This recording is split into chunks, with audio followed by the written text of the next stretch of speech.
آزر ابراہیم علیہ السلام کے والد کا نام ہے یا چچا کا نام ہے؟ یہ موضوع ماضی میں بھی بہت زیادہ ڈسکس ہوتا رہا ہے، کتب میں بھی ملتا ہے، اور آج سوشل میڈیا پر بھی اس پر بہت زیادہ بحث ہو رہی ہے۔ تو ہم نے سوچا کہ یہاں پر مفتی صاحب کے پاس آئیں گے تو اس مسئلے کو بھی حل کرتے ہیں کہ یہ آزر ابراہیم علیہ السلام کے والد ہیں یا چچا ہیں۔ سر یہ موضوع چل رہا ہے سوشل میڈیا پہ بھی بہت زیادہ، اور ابراہیم علیہ السلام کے والد کو ہی فوقیت دی جا رہی کہ ان کے والد کا نام ہے۔ ایک اہل علم حضرات کو جس طرف ہے کہ ان کے چچا کا نام ہے، والد کا نام نہیں ہو سکتا ہے۔ اس میں کوئی صحیح بات قول فیصل آپ کے سامنے ہو تو وہ ذکر کیجیے۔ دیکھیں یہ جو مسئلہ ہے 2-3 جہتوں کے اندر علماء نے اس کو ذکر کیا، وہ سیٹلڈ ہو چکا ہوا مسئلہ ہے، اور یہ متاخرین میں سے کچھ علماء ایسے ضرور آئے تھے کہ جنہوں نے آزر کو چچا شمار کیا، اپنے کچھ دلائل انہوں نے بنائے تھے، لیکن وہ کمزور تھے۔ بلکہ یہاں تک کہ محققین علماء پھر متفق ہیں اس چیز کے اوپر کہ یہ قرآن کی تحریف کہلاتی ہے اگر ہم یہاں حضرت ابراہیم علیہ السلام کے لیے آزر کو ابو نہیں مانے، چچا مانے، چچا مانے میں تحریف قرآن ہو جاتا ہے۔ اچھا یہ ہوتا کہ یہ بحث مختلف جہتوں کے اندر ہے۔ دیکھو ایک بحث یہ ہے، اللہ نے قرآن میں فرمایا لیا ابھی آزر، آپ کے والد آزر۔ اچھا اگر آپ تورات کے کچھ نسخے اٹھا کر کے دیکھیں گے نا تو اس کے اندر تیرہ یا تارہ کر کے نام آیا ہے۔ تو ایک تو ڈسکشن علماء کے دور میں، متقدمین علماء کے دور میں یہ ہوئی تھی کہ آپ کا نام آزر ہے یا لقب تھا آزر، اور آپ کا نام شاید تیرہ ہو یا تارہ ہو یا تارخ ہو، مختلف جو نام آئے۔ تو یہ بحث ہے، اس کا تعلق ایسا نہیں ہے کہ اس میں یہ چیز ہے ہی نہیں بحث کے اندر کہ آپ کے والد تھے یا نہیں، صرف یہ کہ آزر لقب تھا یا تارخ آپ کا لقب تھا، اصل نام آزر تھا، ایک یہ اختلاف ہے۔ صحیح۔ اچھا یونانی کچھ نسخے ترجمے کے تورات کے جب ہمیں ملے تو اس کے اندر آدر کر کے نام آیا ہے، تو حضرت ابراہیم علیہ السلام کے والد صاحب کا، اس لیے قرآن پاک نے بھی جب آزر کا لفظ ذکر کیا تو پھر محققین علماء نے یہ ذکر کیا یہ بالکل زیادہ ظاہر ہے قرآن کے کہ نام آپ کا آزر ہو، اس کے علاوہ لقب آپ کا طارق ہو۔ بعض علماء نے کہا بھائی نام طارق ہے اور لقب آپ کا آزر ہے، یہ ایک بحث تھی، ختم ہو گئی متقدمین علماء کے دور میں۔ صحیح۔ لیکن آج بھی ہم دیکھتے ہیں کہ آج کے جو مفسرین ہیں، شارحین ہیں، وہ بھی اس میں اختلاف کرتے رہتے ہیں اور زیادہ تر اس کو چچا ہی کہتے ہیں کہ آزر جو ہے نا چچا تھے، والد نہیں تھے۔ نہیں، زیادہ تر تو چچا نہیں کہتے ہیں۔ مسئلہ یہ دیکھیے گا کہ سب سے پہلے یہ اختلاف کیا کیوں؟ متقدمین علماء اہل سنت نے کبھی بھی اس مسئلے میں اختلاف کیا ہی نہیں تھا۔ سب سے پہلے اختلاف سامنے آیا تھا اہل تشیع علماء کی طرف سے۔ اچھا جی بالکل، بعض اہل تشیع علماء محققین انہوں نے سب سے پہلے یہ استدلال کیا تھا کہ یہ آپ کے والد نہیں تھے، چچا تھے۔ ان کے نزدیک ایک تصور یہ ہے کہ اللہ کے جو نبی اور رسول ہوتے ہیں وہ پاک صلبوں سے آگے آتے ہیں، ایسا نہیں ہو سکتا کہ کافر والد ہو اور ان کی اولاد سے اللہ اپنے نبی کو بنا دیں یا رسول کو چن لیں، یہ ان کے نزدیک ایک چیز ہو نہیں سکتی۔ اسی پر انہوں نے مقدمہ بنایا اور یہاں پر پھر وہ تعویل کی طرف چلے گئے تھے کہ آزر سے مراد والد نہیں ہو سکتے۔ پھر اس کے اوپر وہ مزید اپنے کچھ دلائل بھی لے کر کے آتے ہیں، جیسے قرآن پاک نے آبا کا اطلاق بہت سی جگہوں پر کیا ہے، اور چچا کے لیے بھی کیا ہے، آبا و اجداد کے لیے بھی کیا ہے، دیگر معانی کے لیے بھی کیا ہے۔ تو وہ وہاں سے پھر قرائن لاتے ہیں کہ بھئی آبا کا اطلاق چونکہ چاچا پر بھی ہو جاتا ہے تو ممکن ہے کہ آزر چاچا ہو، والد نہ ہو۔ تو سب سے پہلے اہل تشیع کا یہ استدلال سامنے آیا تھا، ذہن میں رکھیے گا۔ متقدمین بالکل پاک تھے، اس سے کوئی اختلاف نہیں تھا۔ اہل سنت متقدمین کے نزدیک کبھی بھی اختلافی مسئلہ نہیں رہا۔ ہاں متاخرین کے اندر پھر جو اس دلائل میں کنونس ہو گئے اہل تشیع کے دلائل سے، جیسے فخر الدین رازی ہیں رحمۃ اللہ علیہ، علامہ جلال الدین سیوطی ہیں رحمۃ اللہ علیہ، وہ کنونس ہو گئے تھے ان دلائل سے، تو انہوں نے بھی اسی موقف کو اختیار کیا تھا، اور وہ آج بھی مفسرین کی کتابوں میں مل جاتا ہے۔ لیکن مضبوط بات یہ ہے اور تحقیق میں بات یہ ہے کہ آزر آپ کے بالکل والد ہی تھے، اور قرآن نے اس پر اتنی واضح نص کی ہے کہ جس کی کوئی تعویل ہم نہیں کر سکتے۔ ہاں، تو جو آج اختلاف ہو رہا ہے وہ مسئلہ حل ہو جائے گا سوشل میڈیا کا؟ نہیں، یہ تو سمجھنے پہ ڈیپینڈ کرتا ہے نا، کہ اگر آپ سمجھنا چاہیں گے تو مسئلہ بالکل سمجھ میں آ جائے گا۔ دیکھو یہاں غلطی کیا لگتی ہے، میں وہ آپ کو سمجھا۔ غلطی یہ لگتی ہے کہ قرآن پاک کے اندر، اب چونکہ عربی زبان کے اندر ہے، عربی میں اطلاقات بہت سے بدلتے ہیں۔ کچھ اطلاق ہوتے ہیں جس کو ہم تغلیب کہتے ہیں، عربی کے اندر غالب اطلاق اس کا ہو جاتا ہے تغلیب کے زمرے کے اندر۔ آبا کا لفظ جب جمع کے ساتھ آتا ہے نا تو یہ تغلیب کے طور پر استعمال ہو جاتا ہے، چچا بھی اس میں داخل ہو جائے گا، اس کے علاوہ آپ کے پردادا بھی داخل ہو جائیں گے، ان کے بھائی بھی داخل ہو جائیں گے۔ اس کی چند مثالیں آپ دیکھیں، اللہ تعالیٰ نے قرآن میں ذکر کیا کہ کفار سے کہ بھائی آپ لوگ حق کی اتباع کرو، وہ جواب دیتے تھے بل نتبع ما الفینا علیہ آباءنا، ہم تو اپنے آبا کو نہیں چھوڑیں گے، ان کی پیروی۔ اب یہاں آبا سے کیا مراد تھی؟ جمع کا لفظ آ رہا ہے نا، پوری صرف باپ تو مراد ہو نہیں سکتا، ان پچھلی نسلیں مراد ہے۔ تو عربی کے اندر جب آبا جمع کے ساتھ استعمال ہوتا ہے تو پوری نسلوں کو شامل ہوتا ہے، اس میں چچا، پھپھا، تایا، باپ اور دادا سب آ جاتے ہیں۔ یہ عرب کا ایک الگ اطلاق ہوتا ہے۔ اس اطلاق کے زمرے میں آپ دیکھیں گے تو آپ کو لگے گا ہو سکتا ہے بھائی آزر جو ہے وہ چچا بھی ہو سکتا ہے، پھوپھا بھی ہو سکتا ہے، کچھ بھی ہو سکتا ہے نا۔ لیکن ہم نے دیکھنا ہے جو اطلاق اللہ نے آزر کے لیے قرآن میں کیا وہ اس معنی میں نہیں کیا جمع کے آبا کے اطلاق، وہ اس خاص معنی میں کیا ہے جہاں والد کے علاوہ کوئی تعویل کی گنجائش ہی نہیں بنتی، وہ نہیں بنے گی۔ اچھا اسی طرح میں آپ کو ذکر کروں کہ ابو، ابج کا جو لفظ ہے نا، اس کا اطلاق والدہ پر بھی ہو جاتا ہے۔ اچھا، قرآن نے کیا، 2 جگہوں پر کیا. اس کو بھی کہتے ہیں تغلیبی اطلاق. جیسے ماں ہے اور باپ ہے، ہم دونوں کو والدین بولتے ہیں، اور عربی کے اندر دونوں کو ابوین بھی کہہ دیتے ہیں، یعنی 2 باپ. صحیح. لیکن وہ والدہ ہوتی ہیں، ایک جگہ مؤنث ہے، لیکن اطلاق ابوین کا کر دیا جاتا ہے. اسے کہتے ہیں جب تثنیہ اور جمع کے لفظ کے اندر آپ جاتے ہیں تو عربی کا اطلاق بہت سی صورتوں میں بدل جاتا ہے. اس کی میں مثال دوں، جیسے اللہ نے فرمایا یا بنی آدم، اے بنی آدم، لا یفتننکم الشیطان کما اخرج ابویکم من الجنہ، شیطان تمہیں گمراہ ایسے نہ کر دے جیسے تمہارے دونوں ابوین کو جنت سے نکالا. تو یہاں حضرت آدم علیہ السلام، حضرت حوا مراد تھی، لیکن دونوں کے لیے 2 والد کا ذکر، 2 ابون کا ذکر ہے نا، ابوی. اسی طرح ایک اور اطلاق بھی اللہ تعالیٰ نے کیا ہے، ابویہ لکل واحد منہما السدس، دونوں ابوے کے لیے 6واں حصہ ہے. اب یہاں ابوے سے مراد والد اور والدہ دونوں، تو یہ والدہ کے اوپر بھی اب ان کا اطلاق ہو گیا. اچھا، اب اس اطلاق کو اگر دیکھیں تو میں اگر آپ سے یہ بول دوں کہ بھائی آذر ہو سکتا ہے کہ وہ کوئی خاتون ہو، کوئی چاچی ہو یا پھپھی ہو، بھائی آپ بولے وہ کیوں؟ بھائی قرآن پاک نے اب ان کا اطلاق مؤنث کے اوپر بھی تو کیا. لیکن یہ اس اطلاقات کو سمجھنا پڑتا ہے کہ جس وقت یہ لفظ ابن کا جو لفظ ہے تثنیہ میں چلا جاتا ہے یا ابن کا لفظ جمع کے اندر چلا جاتا ہے، تو وہاں پر عرب کے اندر تغلیب آ جاتی ہے کہ ایک تغلیب کی صورت کے اندر اطلاق کیا جاتا ہے آبا و اجداد کے اوپر. یہ وہ غلط فہمی پیدا ہو جاتی ہے کہ جہاں سے ہم سمجھتے ہیں کہ بھائی آبا کا اطلاق چونکہ دیگر پر بھی ہوا ہے، لہٰذا آذر کے لیے بھی جو اللہ نے ذکر کیا ہے تو یہاں پر بھائی وہ چچا ہونے چاہیے. یہ غلطی لگ جاتی ہے. یہاں پر معاملہ تو کلیئر ہو گیا کہ بعضوں کو غلطی لگ گئی، لیکن ابھی جو آپ نے کہا کہ قطعی طور پر اصل والد کو ہی کہا گیا ہے، اس کی کیا وجہ ہے؟ دیکھو اس کی وجہ یہ میں نے ابھی آپ کو سمجھا دیا کہ آبا جب جمع کے اندر جاتا ہے اطلاق چینج، وہ تغلیب ہے. اسی طرح تثنیہ کے لفظ کے اندر اطلاق بدل دیتا ہے. ایک صورت یہ ہوتی ہے کہ جہاں پر نہ تثنیہ کی بات ہے نہ جمع کی، وہاں ہے سامنے ایک شخص کھڑا ہوا ہے، آپ کے ایک شخص آپ کا کھڑا ہوا ہے، اب آپ واحد اور واحد ہو کر کلام کر رہے ہیں، یا آپ 2 بیٹے ہیں اور سامنے ایک شخص کھڑا ہوا ہے، اب آپ اس واحد شخص سے کلام کر رہے ہیں، اور جب آپ اس واحد شخص کو کہتے ہیں نا یا آباتی، اے میرے ابو، یا ابانا، اے ہمارے ابو، یہ جب واحد شخصیت کے اوپر اطلاق کیا جاتا ہے تو یہ لفظ خاص بن جاتا ہے، جسے اصول فقہ کی اصطلاح میں ہم کہتے ہیں نا لفظ خاص، قطعی دلالت کے طور پر کہ والد کی بات چل رہی ہے، پھپھے کی، چاچے کی، تائی کی، کسی کی بات نہیں، اطلاقات سارے سب ختم ہو جاتے ہیں. جب واحد چل رہا ہو تو پھر قطعی طور پر ادھر جب واحد شخص سامنے آپ کے کھڑا ہے تو والد ہوگا. اب اس کی چند مثالیں پہلے سمجھیے گا. حضرت اسماعیل علیہ السلام کے حوالے سے قرآن کیا ذکر کرتا ہے، دیکھیے گا کہ حضرت ابراہیم علیہ السلام فرما رہے ہیں کہ انی ارا فی المنام انی اذبحک فانظر ماذا تری، ہم نے خواب میں دیکھا کہ ہم آپ کو ذبح کر رہے ہیں. جواب کیا ہے؟ یا ابتی افعل ما تؤمر، اے ابت، اے میرے ابو، جو آپ کو اللہ کا حکم ہے وہ کر دیں. یہاں پر اطلاق دیکھیں، ایک شخص آپ کے سامنے کھڑا ہے اور ابتی کا اطلاق ہو رہا ہے، یہ خاص ہو جاتا ہے والد کے اوپر، یہ پھپھا، چاچا، تایا، کسی پر اطلاق اس کا نہیں ہوتا. اسی طرح سورہ یوسف کے اندر آپ دیکھیں، اذ قال یوسف لابیہ یا ابتی انی رأیت 11 کوکبا، حضرت یوسف علیہ السلام کے سامنے کون تھے؟ حضرت یعقوب علیہ السلام، آپ کے والد.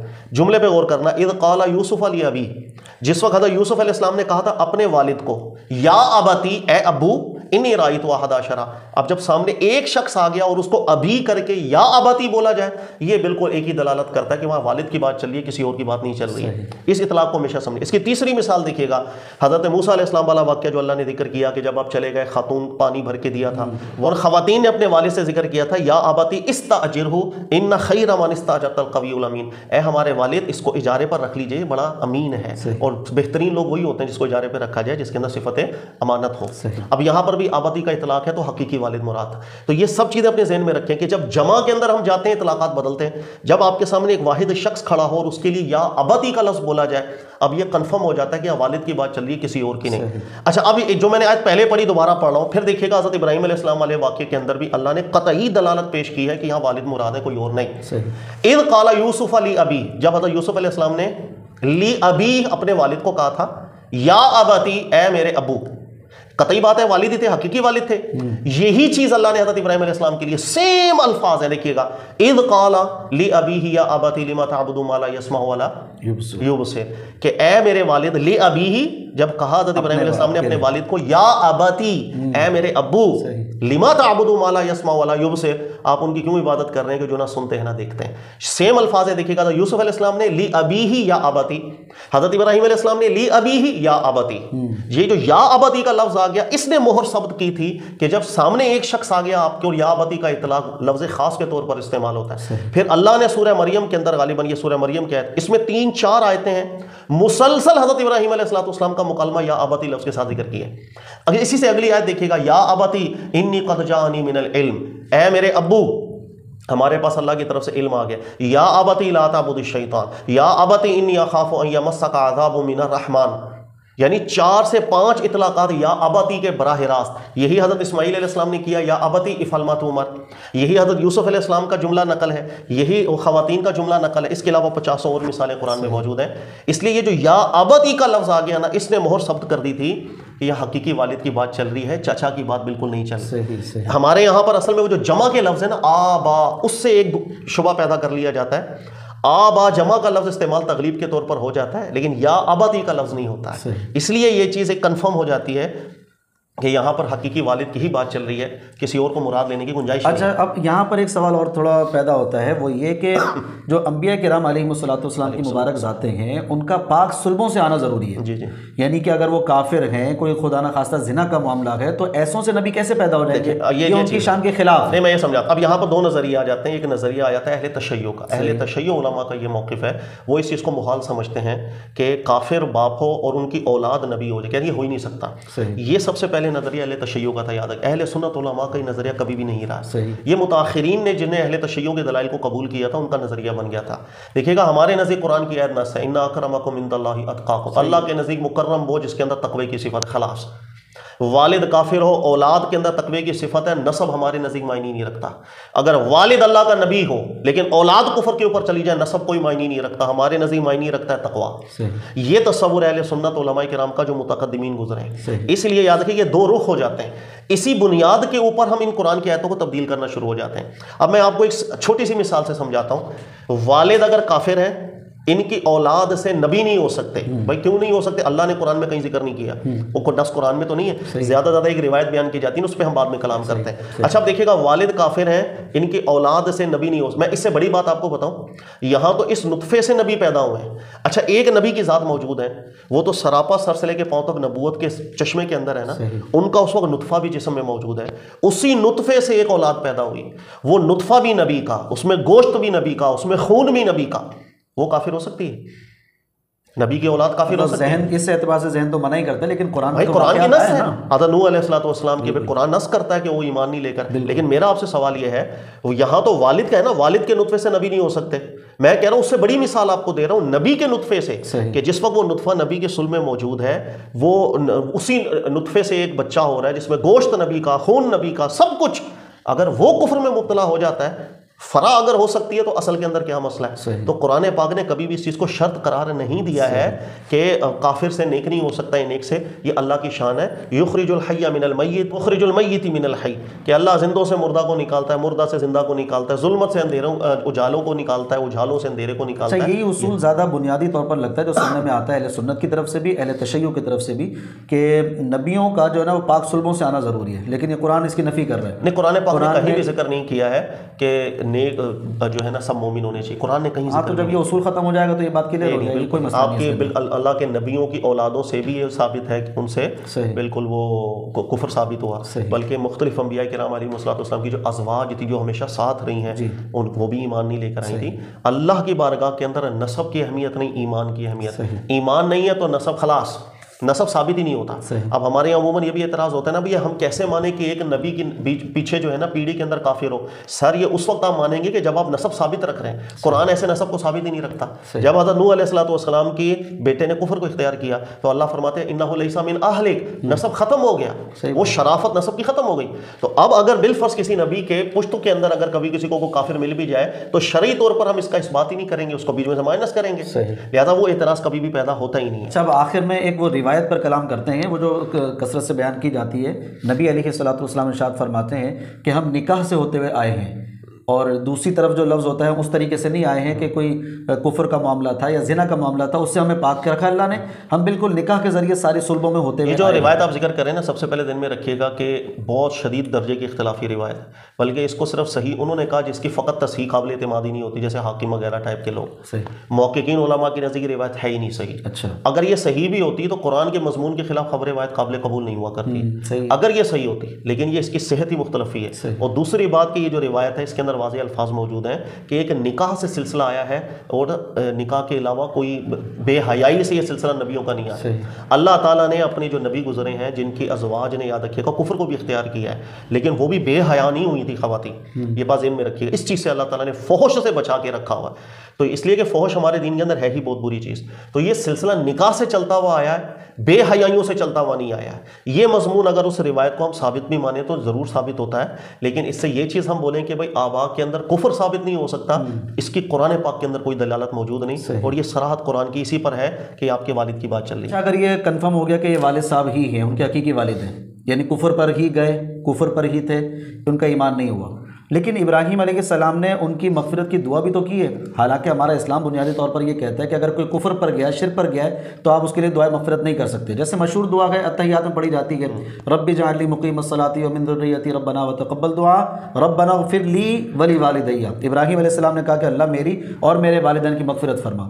تو اگر وہ کفر پر تھے آزر اور ان کے حقیقی والد, تو مغفرت کی دعا کیسے کر لی انہوں نے؟ دیکھیں اللہ تعالیٰ قرآن پاک میں ذکر کرتے ہیں, ہم آیات نازل کرتے ہیں, پھر ہم خود اس کی تفصیل بیان کرتے ہیں. ان علینا بیان, قرآن کی وضاحت بھی ہم خود کرتے ہیں. حضرت ابراہیم علیہ السلام کے حوالے سے قرآن نے واضح طور پر ذکر کر دیا, غالباً سورہ توبہ کی آیت, وما کان استغفار ابراہیم لابیہ الا عن موعدۃ وعدہا ایاہ فلما تبین لہ انہ عدو للہ تبرأ منہ. اس استغفار کی دعا کی قرآن نے خود وضاحت بھی کر دی ہے کہ جس وقت آپ اپنے والد کو چھوڑ کے جا رہے تھے تو ایک وعدہ تھا آپ کے استغفار کا جو حضرت ابراہیم علیہ السلام نے اس کو نبھایا, لیکن قرآن کہتا ہے فلما تبین لہ انہ عدو للہ, جب آپ پر یہ بات منکشف کر دی تھی اللہ رب العزت نے کہ وہ ایمان کی حالت میں ان کا انتقال نہیں ہوا تھا, شرک پر ہوا تھا, کہہ رہے پھر آپ نے بری ہو گئے تھے. اب اگر یہ دعا یہ نہیں ہے تو بتا دیں قرآن نے اور کون سی دعا ذکر کی ہے؟ قرآن نے ایک ہی دعا ذکر کی ہے جو آپ نے والد کے لیے استغفار کی, اور اسی کو قرآن پاک ذکر کرتا ہے. یہ ایک وعدہ تھا, وہ بھی آپ پر منکشف ہونے سے پہلے کا, جب آپ پر واضح کر دیا گیا اس کے بعد آپ نے پھر دعا نہیں کی. اگر یہ دعا ان کے لیے نہیں تھی تو ان کے لیے کون سی دعا ہے جس کو قرآن ذکر کر رہا ہے؟ لہذا یہ استدلال بھی نہایت کمزور ہے. جب قرآن خود واضح کر گیا کہ وہ ایک خاص وجوہات کی بنیاد پر استغفار کی دعا تھی, اس سے استدلال یہ نہیں کیا جا سکتا. ٹھیک ہے سر, بہت شکریہ. لیجیے جناب, آج یہ موضوع بھی ہمارا کلیئر ہو گیا کہ قرآن پاک میں ابراہیم علیہ السلام کے والد کے لیے جو لفظ استعمال کیا گیا ہے وہ ان کے حقیقی ہی والد ہیں, لی ابی, اس سے چچا مراد نہیں لیا جا سکتا. اور ماضی میں ہمارے محققین مفسرین علماء کرام یہ کہہ کے جا چکے ہیں کہ یہ قرآن کی تحریف کہلائے گی اگر اس اب سے مراد چچا لے لیا جائے. اس لیے تھوڑا اسٹڈی کریں, دیکھیں, اور ایسا نہ ہو کہ ہم قرآن کی تحریف کے مرتکب ہو رکھیں ہوں.